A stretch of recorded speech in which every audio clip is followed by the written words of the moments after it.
This video is brought to you by Squarespace, the quick and easy way to build a kick-ass website. What's up, guys? So you've probably heard someone say this before, or even said it yourself at some point, that all you really need to build a PC is a screwdriver. And yeah, that's true. A typical PC build only requires some simple screwing and plugging things in with the old melon grabbers. But I prefer to call them hands. However, after building dozens of PCs over the years, I've added several items to my arsenal to make the assembly process that much more fluid and enjoyable. No sponsored products in this video, guys. These are all things I've either found or been recommended by others, and I use them personally on a regular basis. On that note, whether you're a veteran system builder or taking the steps to building your first rig, may you find some of today's suggestions helpful as you embark on your quest for a richer desktop experience. Also, if anything piques your interest today, please consider using the affiliate links in the description below as a way to help support the channel. On that note, in no particular order, here is my top list of must-have items when building a PC. Now, it seems silly to even include a number 2 Phillips head screwdriver on this list since it's so obvious to most folks, but I think it deserves a mention as it is the only tool that's required for the task at hand. Also, not all screwdrivers are created equal, and using the one that you got at the dollar store will give you more problems than it's worth, which is only $1. But still. Now, believe it or not, the screwdriver I've been using for nearly a year now was actually an included accessory for a Thermalright CPU cooler. And while this is just an OEM item that Thermalright slapped their name on, it still turns me on for several reasons. For starters, the magnetic tip is strong as hell, so you'll never fumble another screw into the dark abyss of your chassis. The 6-inch shaft is the perfect length in my opinion for general PC building, giving you enough reach when installing your motherboard and CPU cooler for instance, and it has a sturdy hexagonal grip for greater torque and comfort. Since I couldn't find this exact unit on Amazon, I've linked a similar Klein screwdriver that's an inch longer and looks to have a slightly nicer grip. And it's a Klein screwdriver, so it's just nicer in every way possible. Additionally, I also use this OEM pocket screwdriver that came included with a HyperX SSD, and I promise there are some things on this list that I did buy intentionally. The unit features interchangeable magnetic bits and, as you might have guessed, is great for installing SSDs and other small screws. Now, instead of having 2 separate screwdrivers, some folks might prefer a single multi-bit option, but that leaves you without a short screwdriver for hard to reach areas, and I personally find long screwdrivers to be a pain when installing SSDs. Another item that's proven incredibly useful over the years is my ModRite mainboard mod mat, which is one of those things I never knew I needed until I had one. The mod mat provides a 23 by 23 inch anti-static assembly surface for all of your components just one zap away from never working again. Just ask the HDMI port on my GTX 1080 for the Win Edition. Oh wait, you can't because it's dead. The mat features a grounding wire clip and an anti-static wristband, but my favorite thing about this product is that it's also an anti-scratch surface, so I never have to worry about a chassis getting scuffed up on my craptastic building table.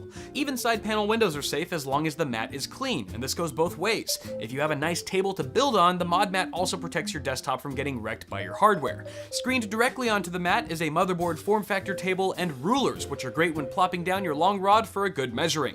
It works great for hardline tubing as well. To top it all off, it's made of an insanely rugged rubber material that's held up beautifully over the years, with not a single rip, tear, or punctured hole. For those who need it, the mod mat also comes in an oversized version with twice the real estate. Till this day, I haven't found an easier and more effective way to upgrade my workspace. Now, if there is one caveat to the mod mat though, it's that it's black, which makes it difficult to see most screws you might place on its rubbery surface. And that leads us to the next item on our list, which is the magnetic screw tray. Not only does it help to have a designated area for all your loose screws, but the powerful magnet keeps them in glorious screw captivity until they're reunited with their beloved screw hole. No conjugal visits here. These affordable trays are simple and effective for what they do and can be easily stored on any magnetic surface when not in use. What they lack, however, is organization, so I recently picked up this Delcast MT02 magnetic project mat.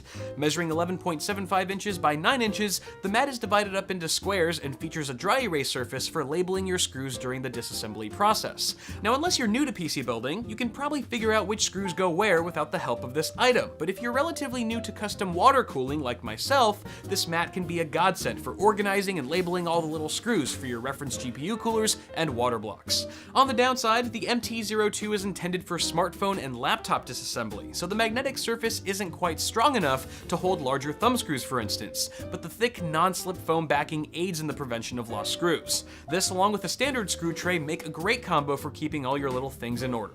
Now every now and then when building a PC, I'll have to reseat my CPU cooler for some unexpected reason, leaving the base plate and my CPU a sticky, goopy mess. But until some genius invents edible thermal paste that I can just lick off of my hardware, sounds suggestive, I'll continue using this thermal compound remover kit from Arctic Silver.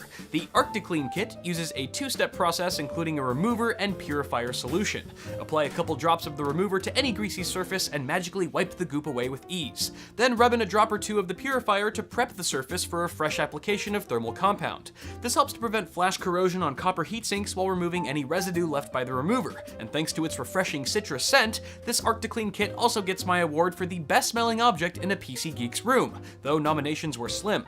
These bottles have kept all of my thermal mating surfaces in pristine condition for years, and they work great on hardware too. Another problem I've had with PC building in the past is unboxing a brand new chassis only to deface it seconds later with my oily fingerprints. For years I'd been using a pair of these fabric gloves which were working out fine until they zapped that HDMI port on my GTX 1080. After receiving several recommendations for nitrile gloves, I finally bought my first box, which has already been a worthwhile investment. The gloves are non-conductive, so no more fried electronics, and they have a nice grip to them so I can handle cases and side panel windows without leaving behind a crime scene of fingerprints. Unfortunately, the gloves are just a preventative measure, and since it's just not practical to wear them throughout the entire build process, this 4-pack of extra large microfiber cleaning cloths from Magic Fiber is a great solution for wiping off any eyesores on your chassis.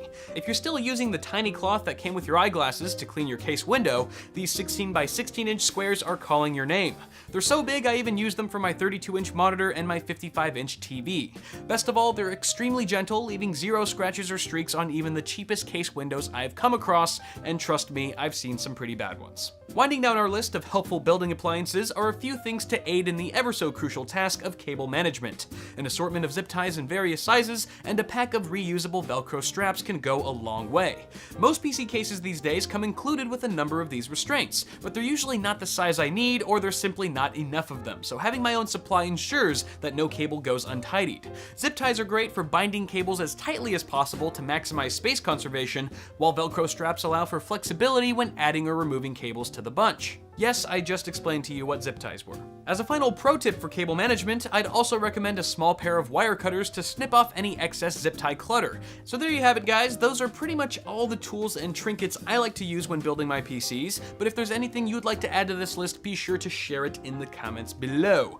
Speaking of things that make your life easier though, Squarespace helps you make quality websites like a freaking boss. I think my grandma knows more about the Facebook than I do about web design, but creating a site with Squarespace is so intuitive that it almost looks like I know what the hell I'm doing. If you guys want to start building your dream site without any of the hassle, head to the affiliate link that you see on the screen here and use the offer code BITWIT for a discount off of your subscription. It is totally worth it. But that is going to do it for now guys. Before you go, don't forget to toss me a like on this video if you enjoyed it, subscribe to the channel if you haven't already, and I will see you all in the next one.